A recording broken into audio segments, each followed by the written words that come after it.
Hello dear students, my name is Ved. कैसे हैं आप सब लोग? आई होप कि आप सभी लोग अच्छे होंगे। तो आज हम लोग कंटिन्यू करते हैं क्लास 10th जो फर्स्ट चैप्टर है उसको और आगे कंटिन्यू करते हैं। इसके पहले के लेक्चर में, प्रीवियस लेक्चर में हम लोगों ने क्या क्या पढ़ा है? हम लोगों ने पढ़ा है टाइप ऑफ रिएक्शन जो है, 4 टाइप की रिएक्शन हम लोगों ने प्रीवियस लेक्चर में पढ़ ली है। और इसके बाद जो है लास्ट 5th टाइप की जो रिएक्शन है, रेडॉक्स रिएक्शन, अब हम लोग जो है उनके बारे में पढ़ने वाले हैं। तो स्टार्ट करते हैं आज के टॉपिक से, रेडॉक्स रिएक्शन।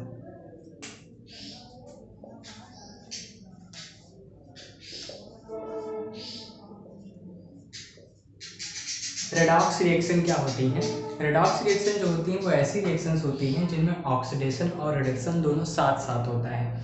मतलब एक सबस्ट्रेट का ऑक्सीडेशन होता है तो दूसरे सबस्ट्रेट का क्या होता है? दूसरे सबस्ट्रेट का रिडक्शन होता है। ऑक्सीडेशन और रिडक्शन, ये 2 टाइप की जो रिएक्शंस हैं उनको हम लोग डिटेल में डिस्कस करेंगे।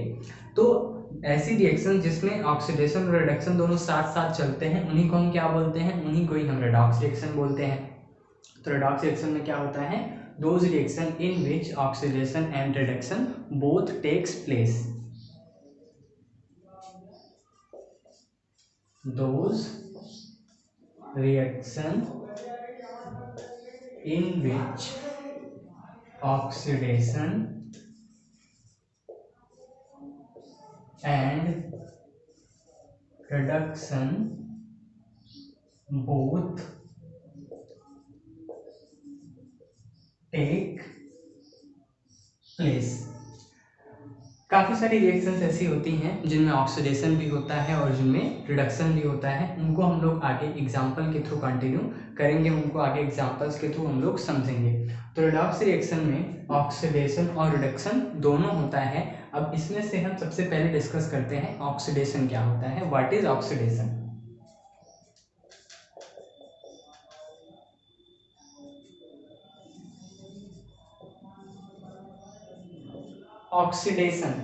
ऑक्सीडेशन जो है नाम में ही छिपा हुआ है कि ऑक्सीडेशन में क्या होना है, कोई ऐसा सबस्ट्रेट होगा जिसमें ऑक्सीजन जुड़ेगी। तो ऐसी रिएक्शन जिसमें ऑक्सीजन ऐड होती हो, एडिशन ऑफ ऑक्सीजन, और उसमें हो सकता है कि हाइड्रोजन रिमूव हो रही हो, या फिर ऐसी रिएक्शंस जिसमें इलेक्ट्रॉन बाहर निकल रहे हों सबस्ट्रेट से, उन सभी टाइप की रिएक्शन को हम क्या बोलते हैं? ऑक्सीडेशन बोलते हैं। ऑक्सीडेशन बेसिकली जो है पहले के टाइम पे उनके लिए यूज किया जाता था जिनमें ऑक्सीजन जो है जुड़ती थी। उन सभी रिएक्शंस के लिए ऑक्सीडेशन यूज किया जाता था। लेकिन आज के टाइम पे जो ऑक्सीडेशन है उसमें रिमूवल ऑफ हाइड्रोजन को भी कंसीडर करते हैं एंड रिमूवल ऑफ इलेक्ट्रॉन को भी हम क्या कंसीडर करते हैं? ऑक्सीडेशन कंसीडर करते हैं। तो ऑक्सीडेशन जो है उनके बारे में लिख लेते हैं।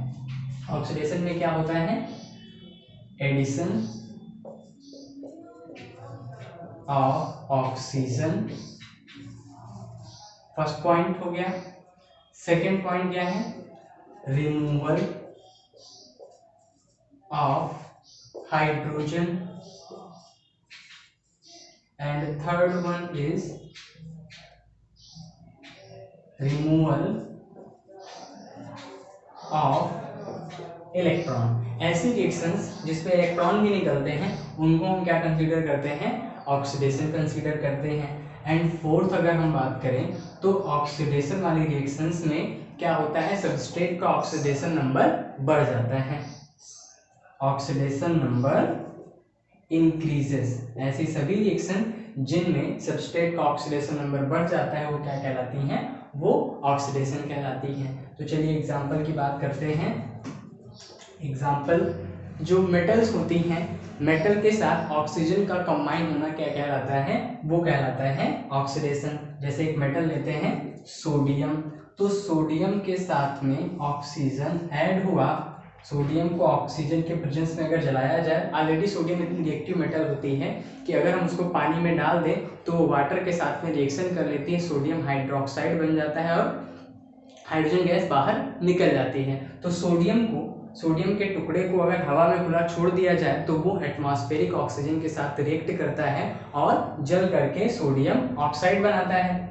तो यहाँ पर प्रोडक्ट क्या फॉर्म होगा? सोडियम ऑक्साइड Na2O जो है फॉर्म होगा। बैलेंस नहीं, रिएक्शन बैलेंस कर लेते हैं। तो 4Na प्लस O2, यहाँ पे प्रोडक्ट बन जाएगा 2Na2O, सोडियम ऑक्साइड। तो सोडियम के साथ ऑक्सीजन का कंबाइन होना क्या कहलाता है? सोडियम के साथ ऑक्सीजन का कंबाइन होना कहलाता है ऑक्सीडेशन। और ऐसी सभी रिएक्शन जिसमें कोई ऑर्गेनिक कंपाउंड ऑक्सीजन के प्रेजेंस में जलता है, वो सारी रिएक्शंस भी क्या कंसीडर की जा सकती हैं? वो सारी रिएक्शंस भी ऑक्सीडेशन का एग्जाम्पल होती हैं। तो यहाँ पे सोडियम के साथ ऑक्सीजन ऐड हो रही है तो सोडियम का ऑक्सीडेशन हो रहा है। और अगर हम बात करें रिमूवल ऑफ इलेक्ट्रॉन की, तो यहाँ पर देखिए अगर कोई मेटल अकेले, जितनी भी मेटल होती हैं, मेटल्स क्या होती हैं, वो इलेक्ट्रॉन डोनेट करने की टेंडेंसी रखती हैं, यानी कि मेटल्स के पास में इलेक्ट्रॉन होते हैं और मेटल उन इलेक्ट्रॉन को छोड़ करके आसानी से पॉजिटिव में कन्वर्ट हो जाती हैं, आसानी से कैटायन बना लेती हैं। तो सोडियम जो है वो उसका ऑक्सीडेशन हुआ, सोडियम के ऑक्सीडेशन पर क्या बनेगा? सोडियम पॉजिटिव, सोडियम का आयन बनेगा एंड क्या बनेगा, और इसके अलावा इलेक्ट्रॉन बाहर निकल जाएगा। तो ये दोनों ही रिएक्शंस जो है किसके एग्जाम्पल हैं? ये दोनों ही रिएक्शंस जो है वो ऑक्सीडेशन के एग्जाम्पल हैं। अब हम नेक्स्ट बात करते हैं रिडक्शन की।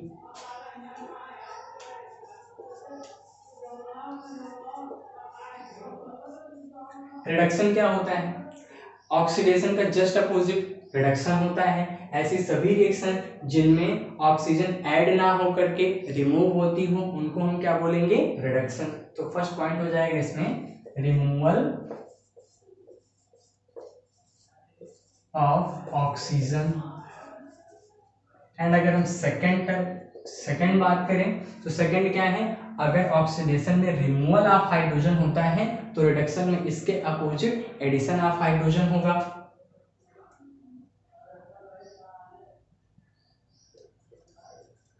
एडिशन ऑफ हाइड्रोजन होगा। एंड थर्ड, ऑक्सीडेशन में रिमूवल ऑफ इलेक्ट्रॉन होता है, यानी कि एटम से इलेक्ट्रॉन बाहर निकलते हैं, तो उसके जस्ट अपोजिट रिडक्शन में क्या होना है?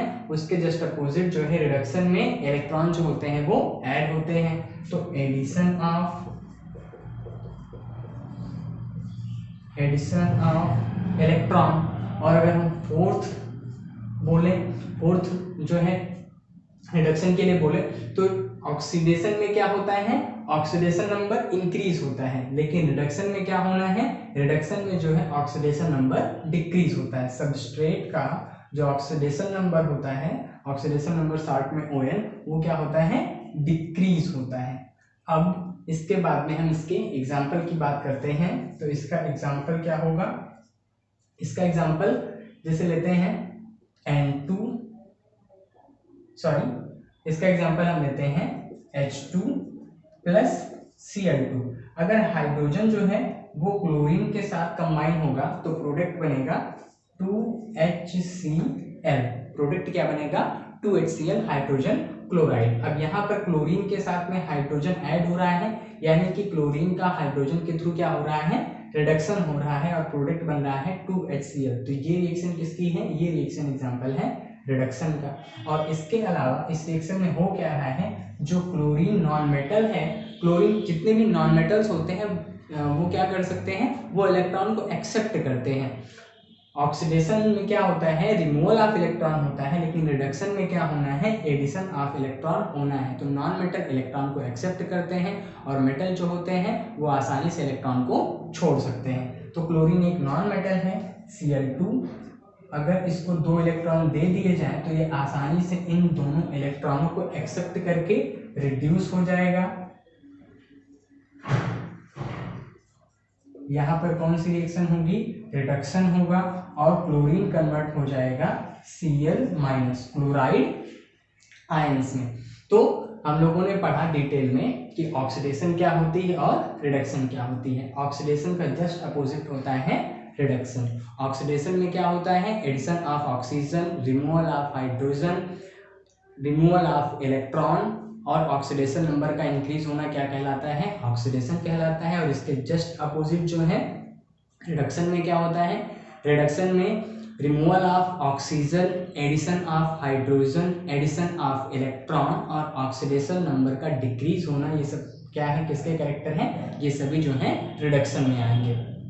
तो अगर ऐसे सभी रिएक्शंस जिनमें ऑक्सीडेशन और रिडक्शन दोनों साथ साथ होते हों उनको हम क्या बोलेंगे, उनको हम बोलेंगे रेडॉक्स रिएक्शन बोलेंगे। तो हम एग्जांपल लेते हैं रेडॉक्स रिएक्शन का।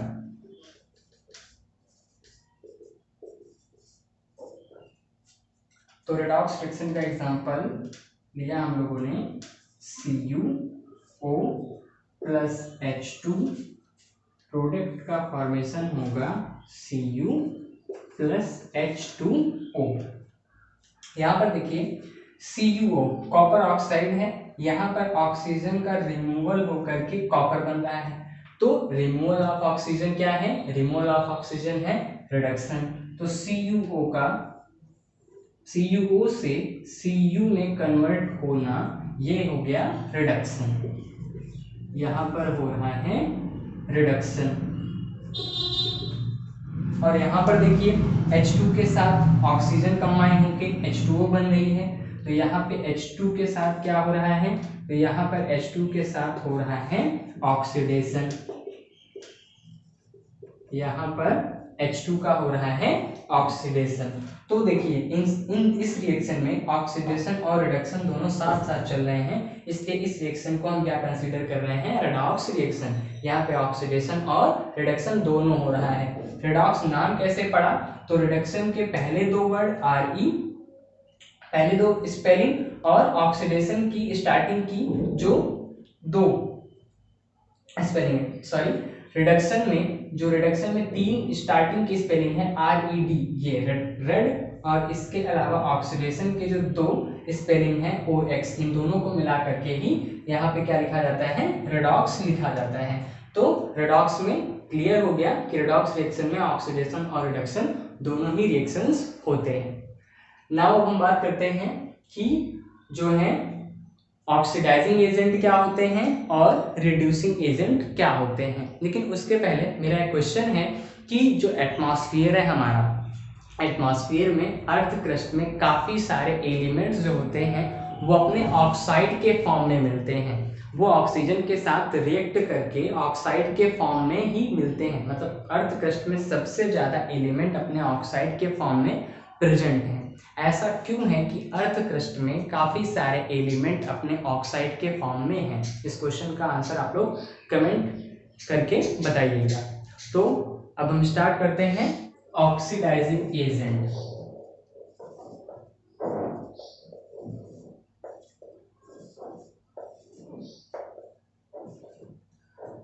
ऑक्सीडाइजिंग एजेंट क्या होते हैं?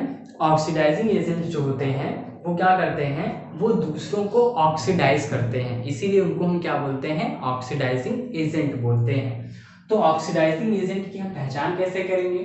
ऑक्सीडाइजिंग एजेंट वो होते हैं जो दूसरों को ऑक्सीजन देते हैं या उनमें से हाइड्रोजन को रिमूव करते हैं, या जो है अपने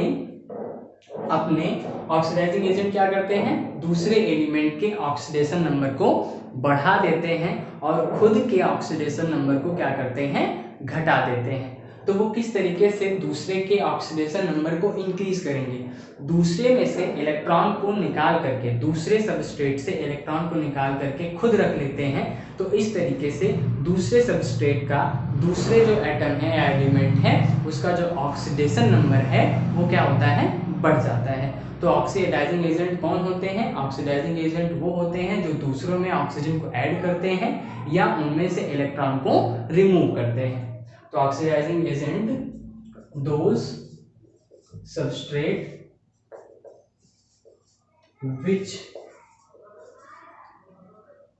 which gives out own oxygen to other element are called oxidizing agent. तो ऑक्सीडाइजिंग एजेंट कौन होते हैं? जो अपने ऑक्सीजन को दूसरों को दें, वो क्या कहलाते हैं, ऑक्सीडाइजिंग एजेंट कहलाते हैं। और इसके अदर अगर हम बात करें कि ऑक्सीडाइजिंग एजेंट को हम और कैसे पहचानेंगे, तो जो ऑक्सीडाइजिंग एजेंट होते हैं वो दूसरों से इलेक्ट्रॉन को क्या करते हैं, रिमूव करते हैं, दूसरे एलिमेंट से इलेक्ट्रॉन को निकालते हैं और खुद उस इलेक्ट्रॉन को रख लेते हैं। तो क्या करेंगे, वो removes electron from other elements, remove electrons from other elements. तो अगर हम ऑक्सीडाइजिंग एजेंट की बात करें तो ऑक्सीडाइजिंग एजेंट कौन होते हैं, जितने नॉन मेटल होते हैं, सारे के सारे नॉन मेटल, वो किसकी तरह काम करते हैं, ऑक्सीडाइजिंग एजेंट की तरह काम करते हैं। एग्जांपल नॉन मेटल की अगर हम बात करें तो Cl2 जो है वो ऑक्सीडाइजिंग एजेंट है, F2 जो है वो ऑक्सीडाइजिंग एजेंट है, O2 जो है वो भी ऑक्सीडाइजिंग एजेंट है। तो ऐसे जितने भी नॉन मेटल्स हैं वो लगभग किसकी तरह बिहेवियर करते हैं, वो सभी ऑक्सीडाइजिंग एजेंट की तरह बिहेव करते हैं। और इसके बाद में हम बात करते हैं रिड्यूसिंग एजेंट की। Reducing agents,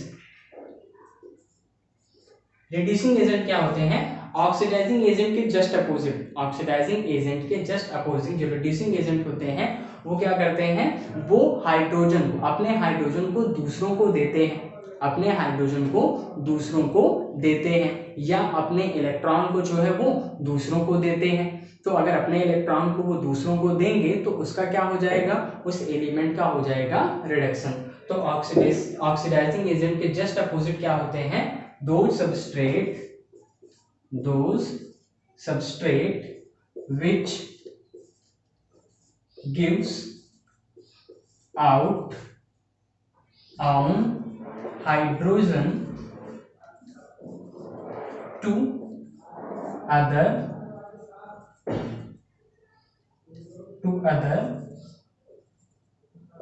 elements are called reducing agent. और अगर हम बात करें इलेक्ट्रॉन के फॉर्म में, तो जो रिड्यूसिंग एजेंट होते हैं वो क्या करते हैं, रिड्यूसिंग एजेंट अपने इलेक्ट्रॉन को दूसरों को देते हैं। तो ये क्या करेंगे, ये अपने इलेक्ट्रॉन को दूसरों को देंगे। सेकेंड पॉइंट क्या हो जाएगा इनके लिए, gives on electron to other element,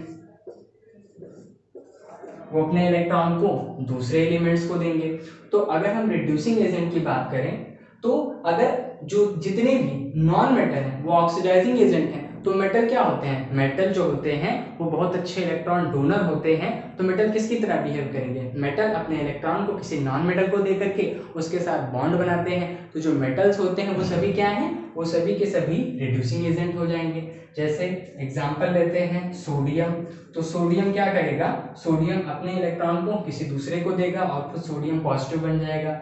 magnesium हो गया, हाइड्रोजन दोनों की तरह बिहेव करता है, हाइड्रोजन ऑक्सीडाइजिंग एजेंट भी है, हाइड्रोजन जो है वो रिड्यूसिंग एजेंट भी, दोनों की तरह वो काम करता है। तो सोडियम हो गया, मैग्नीशियम हो गया, कैल्शियम हो गया, ये सारे एलिमेंट किसके एग्जाम्पल हैं, ये सारे एलिमेंट जो है वो रिड्यूसिंग एजेंट के एग्जाम्पल है।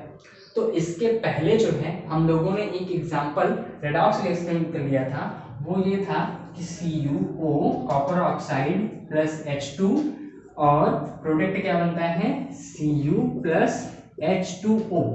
अब इस रिएक्शन में हमको ये ढूंढना है कि इसमें ऑक्सीडाइजिंग एजेंट कौन है और इसमें रिड्यूसिंग एजेंट कौन है।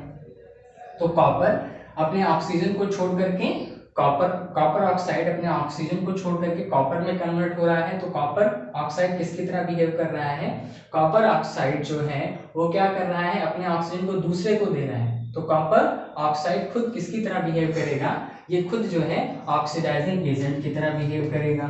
तो इसमें कॉपर ऑक्साइड क्या है, ऑक्सीडाइजिंग एजेंट है, और इसके खुद के साथ क्या हो रहा है, ये खुद जो है अपने ऑक्सीजन को दूसरों को दे करके रिड्यूस हो रहा है। तो ये ऑक्सीडाइजिंग एजेंट है। और अगर हम हाइड्रोजन की बात करें तो H2 जो है वो दूसरों से ऑक्सीजन को ले रहा है, तो उसके साथ क्या हो रहा है, उसके साथ में हो रहा है ऑक्सीडेशन। तो जिसका ऑक्सीडेशन होता है वो रिड्यूसिंग एजेंट कहलाता है। ये क्या कहलाएगा, रिड्यूसिंग एजेंट कहलाएगा। तो हम इस तरीके से पहचान सकते हैं कि ऑक्सीडाइजिंग एजेंट कौन होते हैं और रिड्यूसिंग एजेंट कौन होते हैं। एक बार डिटेल में फिर से जो है इस चीज को रिकॉल कर लेते हैं। जो ऑक्सीडाइजिंग एजेंट होते हैं वो क्या करते हैं, वो दूसरे से इलेक्ट्रॉन को निकालते हैं, और क्या करते हैं, जो ऑक्सीडाइजिंग एजेंट होते हैं वो अपने ऑक्सीजन को दूसरों को दे करके उसको ऑक्सीडाइज कराते हैं। जो ऑक्सीडाइज कराए वो ऑक्सीडाइजिंग एजेंट, जो दूसरों को रिड्यूस करे वो क्या कहलाता है, रिड्यूसिंग एजेंट कहलाता है। रिड्यूसिंग एजेंट दूसरों को हाइड्रोजन देते हैं, उसके ऑक्सीजन को खुद लेते हैं और अपने इलेक्ट्रॉन को दूसरे एलिमेंट को देते हैं, तो वो क्या कहलाते हैं, वो कहलाते हैं रिड्यूसिंग एजेंट। जैसे एक एग्जांपल और लेते हैं इस चीज को समझने के लिए, तो सोडियम प्लस क्लोरीन Cl2, यहाँ पर प्रोडक्ट क्या बनेगा, यहाँ पर जो प्रोडक्ट है वो बनेगा 2NaCl। तो 2NaCl में सोडियम पॉजिटिव है और क्लोरीन क्या है, वो नेगेटिव है।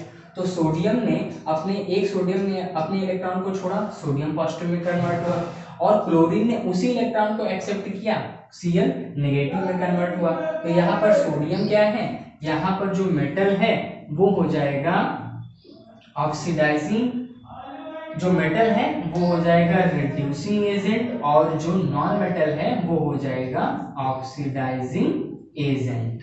तो जितने भी मेटल्स हैं वो सब किसकी तरह बिहेव करते हैं, वो सब रिड्यूसिंग एजेंट की तरह बिहेव करते हैं, और जो नॉन मेटल्स होते हैं वो किसकी तरह बिहेव करते हैं, वो ऑक्सीडाइजिंग एजेंट्स की तरह बिहेव करते हैं। तो नेक्स्ट जो टॉपिक है हम लोग अब वो पढ़ने वाले हैं, हम लोगों ने रेडॉक्स रिएक्शन पढ़ा, ऑक्सीडेशन पढ़ा, रिडक्शन पढ़ा, ऑक्सीडाइजिंग एजेंट पढ़ा, रिड्यूसिंग एजेंट पढ़ा। नेक्स्ट हम लोग पढ़ते हैं डिस्प्रपोर्शनेशन रिएक्शन।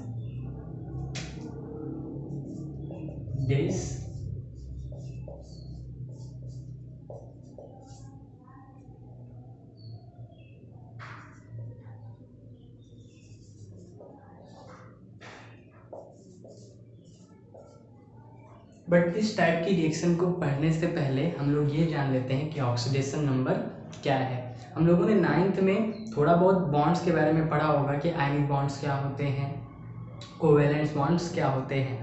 बॉन्ड में होता क्या है कि दो एटम अपने इलेक्ट्रॉनों की शेयरिंग के थ्रू या तो बॉन्ड बना सकते हैं, या फिर एक एटम अपने इलेक्ट्रॉन को कंप्लीटली दूसरे पर ट्रांसफर करके बॉन्ड बना सकता है, जिसको आयनिक बॉन्ड बोलेंगे। तो बॉन्ड के बनने में इलेक्ट्रॉनों का ही शेयरिंग होती है या फिर ट्रांसफर होता है। तो एक एटम के ऊपर ओवरऑल जो पॉजिटिव या नेगेटिव चार्ज आता है उस एटम का ऑक्सीडेशन नंबर कहलाता है। किसी भी केमिकल बॉन्ड में, बॉन्ड बनने के बाद में किसी भी मॉलिक्यूल में जो एटम है, एक सिंगल एटम की बात करें तो उस एटम के ऊपर जिसका भी हमें ऑक्सीडेशन नंबर निकालना है, उस एटम के ऊपर जो भी चार्ज होता है, चाहे वो पॉजिटिव हो चाहे वो नेगेटिव हो, उसका ऑक्सीडेशन नंबर कहलाता है। अगर एटम के ऊपर पॉजिटिव चार्ज आ रहा है, जितना पॉजिटिव चार्ज है वो उसका ऑक्सीडेशन नंबर कहलाएगा। हो सकता है कि एटम के ऊपर नेगेटिव चार्ज आ रहा हो, तो जितना नेगेटिव चार्ज है वो नेगेटिव चार्ज ही क्या कहलाएगा, उसका ऑक्सीडेशन नंबर कहलाएगा।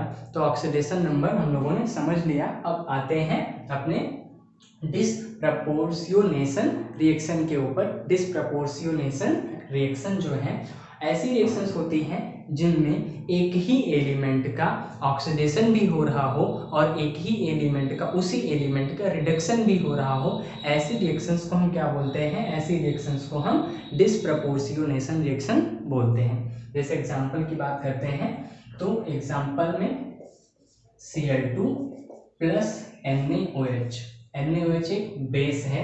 अगर इसका जो है कंसंट्रेट ना लेकर के, NaOH को हम कंसंट्रेट ना लेकर के डाइल्यूट लें और कोल्ड लें, cold and dilute NaOH Cl2 के साथ रिएक्ट करता है। तो चूंकि ये बेस है और Cl2 नॉन मेटल है, तो ये इसके साथ में रिएक्ट करके प्रोडक्ट बनाएगा साल्ट बनेगा, NaCl बनेगा, NaOCl बनेगा प्लस वाटर बनेगा। यहाँ पर 2 मोल्स ऑफ NaCl नहीं बनते, क्योंकि ये जो है Cl2 उसका डिस्प्रपोर्शनेशन हो जाता है। क्योंकि Cl2 का जो यहाँ पर ऑक्सीडेशन नंबर है, चूंकि एक क्लोरीन दूसरे क्लोरीन के साथ अगर उसने बॉन्ड बनाया है Cl2 मॉलिक्यूल में, तो किसी भी Cl के ऊपर कोई भी चार्ज नहीं होगा, तो अकेले क्लोरीन के ऊपर उसका जो चार्ज है वो 0 है, यानी कि उसका ऑक्सीडेशन नंबर 0 हो गया। यहाँ पर क्या हुआ, यहाँ पर सोडियम ने अपने इलेक्ट्रॉन को क्लोरीन को दे दिया, तो क्लोरीन के पास एक इलेक्ट्रॉन आ गया, तो उसका जो ऑक्सीडेशन नंबर हो गया वो -1। और यहाँ पर देखिए क्लोरीन और ऑक्सीजन इन दोनों में से ज़्यादा इलेक्ट्रोनेगेटिव, इलेक्ट्रॉनों को अपने पास रखने की जो टेंडेंसी है वो ऑक्सीजन के पास ज़्यादा है। तो ऑक्सीजन ने क्लोरीन के भी इलेक्ट्रॉन को अपने पास रख लिया, सोडियम के भी इलेक्ट्रॉन को अपने पास रख लिया, तो ऑक्सीजन के ऊपर 2 नेगेटिव चार्ज आ गया। लेकिन क्लोरीन के पास से एक इलेक्ट्रॉन अगर ऑक्सीजन के पास चला गया तो इसके ऊपर चार्ज आ गया +1। तो यहाँ पर जो प्रोडक्ट बना वो बना सोडियम क्लोराइड और NaOCl, इसको बोलते हैं सोडियम हाइपोक्लोराइड। तो यहाँ पर सोडियम हाइपोक्लोराइड बना और वाटर बन गया। यहाँ पे देखिए आप लोग Cl2 का जो ऑक्सीडेशन नंबर है, Cl2 का ऑक्सीडेशन नंबर 0 है, और यहाँ पर Cl2 का ऑक्सीडेशन नंबर, यहाँ पर क्लोरीन का ऑक्सीडेशन नंबर -1 भी है और क्लोरीन का ही ऑक्सीडेशन नंबर +1 भी है। यानी कि Cl जो है दो ऑक्सीडेशन नंबर शो कर रहा है, एक -1 शो कर रहा है और एक +1 शो कर रहा है। -1 0 से -1 यानी कि ऑक्सीडेशन नंबर डिक्रीज हो रहा है, तो यहाँ पर Cl के साथ क्या हो रहा है, यहाँ पर Cl का रिडक्शन हो रहा है। और यहाँ पर क्लोरीन का ऑक्सीडेशन नंबर 0 से +1 यानी कि इंक्रीज कर रहा है, तो यहाँ पे जो Cl है उसका ऑक्सीडेशन हो रहा है। एक ही एलिमेंट का रिडक्शन भी हो रहा है और एक ही एलिमेंट का ऑक्सीडेशन भी हो रहा है। ऐसे रिएक्शंस को ही हम क्या बोलते हैं, डिसप्रपोर्शनेशन रिएक्शन बोलते हैं। नेक्स्ट जो है हम लोग का अगला जो टॉपिक है वो है कोरिजन।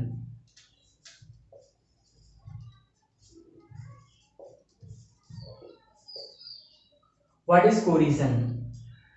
आप लोगों ने देखा होगा लोहे के पुल,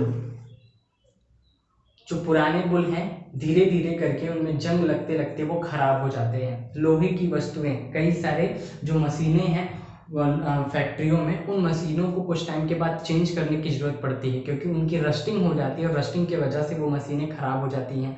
लोहे के पुल भी रस्टिंग की वजह से खराब हो जाते हैं। तो जो आयरन की रस्टिंग है वो क्या है, वो कोरिजन है। कोरिजन होता क्या है, कोरिजन में किसी भी मेटल का ग्रेजुअल, धीरे धीरे क्रम से क्षय होने को ही हम क्या बोलते हैं, कोरिजन बोलते हैं। धीरे धीरे डिस्ट्रक्शन होने को ही हम क्या बोलेंगे, कोरिजन बोलेंगे। तो कोरिजन की डेफिनेशन क्या है, ग्रेजुअल डिस्ट्रक्शन ऑफ मेटल। ये जो डिस्ट्रक्शन है वो होता किसके वजह से है, gradual destruction of metal by electrochemical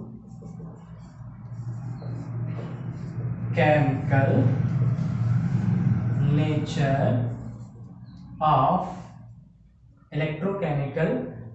of environment.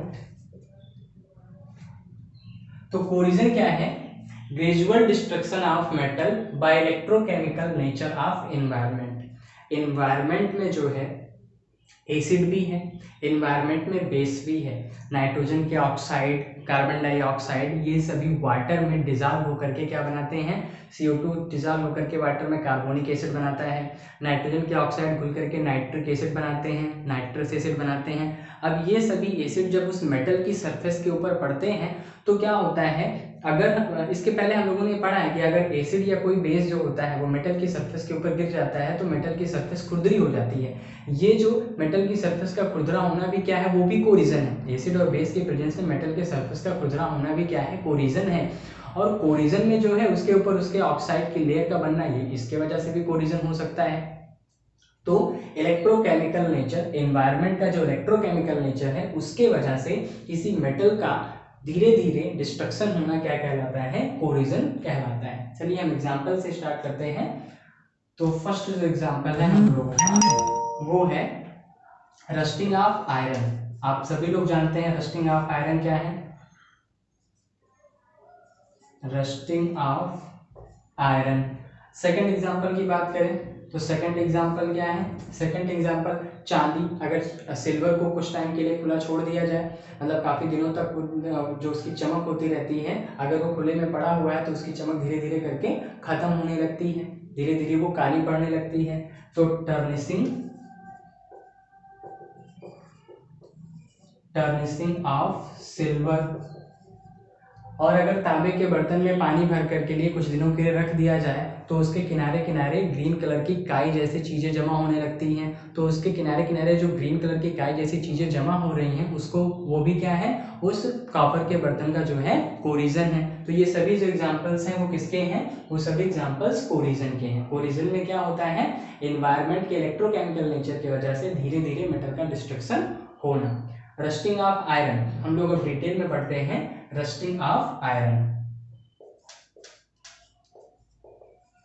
Rusting of iron, corrosion में क्या होता है, कोरिजन में जो मेटल है वो एसिड के साथ भी रिएक्ट करके उसका कोरिजन हो सकता है, किसी बेस के साथ रिएक्ट करके भी उसका कोरिजन हो सकता है, वो एटमॉस्फेयर के ऑक्सीजन के साथ में ऑक्सीडाइज होकर के भी उसका कोरिजन हो सकता है। तो इन सभी केसेस में क्या होता है, इन सभी ज़्यादातर केसेस में जो है मेटल का ऑक्सीडेशन नहीं होता है, उसके ऊपर उसके ऑक्साइड की लेयर बन जाती है और वो जो लेयर होती है वो जो है उसका कोरिजन धीरे धीरे करती है। अच्छा, एल्युमिनियम के कोरिजन में एक फ़ायदा है, जब शुरुआत में कोई एल्युमिनियम का बर्तन आता है तो शुरुआत में वो क्या रहता है, शुरुआत में उसमें मेटलिक लिस्टर रहती है, वो बिल्कुल चमकदार रहता है, लेकिन कुछ टाइम के बाद में वो जो उसकी चमक होती है धीरे धीरे करके वो खत्म हो जाती है, क्योंकि एल्युमिनियम जो है वो बहुत ही ज़्यादा रिएक्टिव है, वो एटमॉस्फेयर की ऑक्सीजन के साथ रिएक्ट करता है और उसके सरफेस पे, एल्युमिनियम के सरफेस पे एल्युमिनियम ऑक्साइड की लेयर बन जाती है और एल्युमिनियम ऑक्साइड की लेयर बनने की वजह से वो धीरे धीरे करके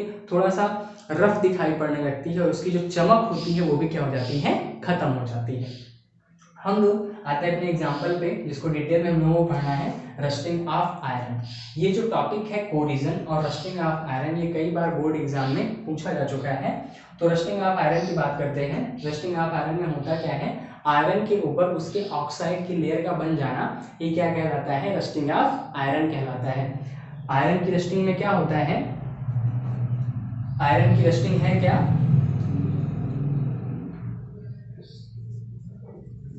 फॉर्मेशन ऑफ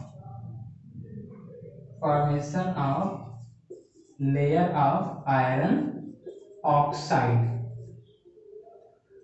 आयरन के ऊपर आयरन ऑक्साइड की लेयर बनना क्या कहलाता है, रस्टिंग ऑफ आयरन कहलाता है। और उसके ऊपर जो रेड ब्राउन कलर का ये लेयर है, ये लेयर किसकी है, ये लेयर आयरन ऑक्साइड की होती है, जिसकी वजह से उसका कोरिजन होता है।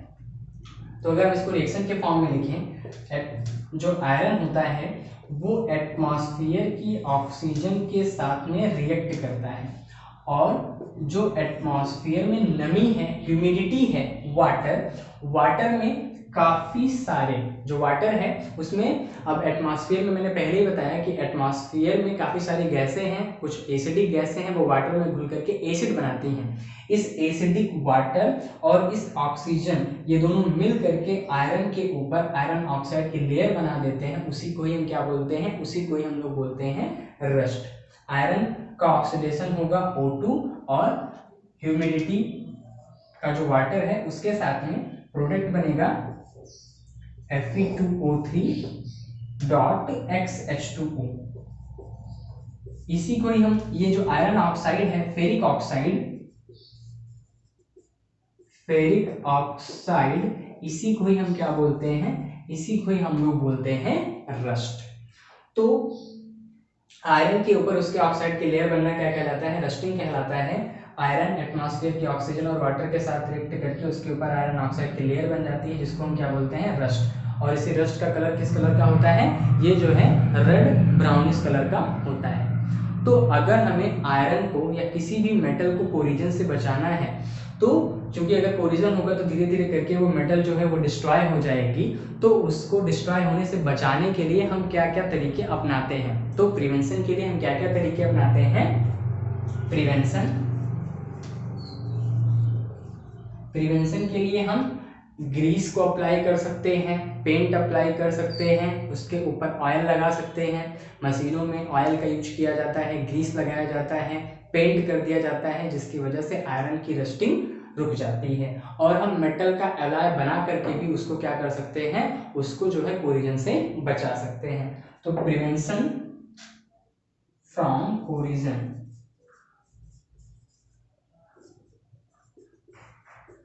तो अप्लाई ग्रीस, ऑयल,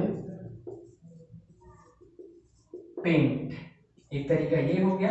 दूसरा तरीका क्या हो गया, मेटल एलॉय बना करके भी हम उसको कोरिजन से बचा सकते हैं। मेटल एलॉय बना करके भी हम बचा सकते हैं, और इसके अलावा जो है मेटल के ऊपर उससे लेस एक्टिव मेटल, किसी मेटल के ऊपर उससे लेस एक्टिव मेटल की जो लेयर चढ़ा देते हैं, उसके वजह से भी उसका जो है कोरिजन रुक जाता है। लास्ट जो है हम लोगों का इस चैप्टर का लास्ट जो टॉपिक है वो है रेंसिडिटी।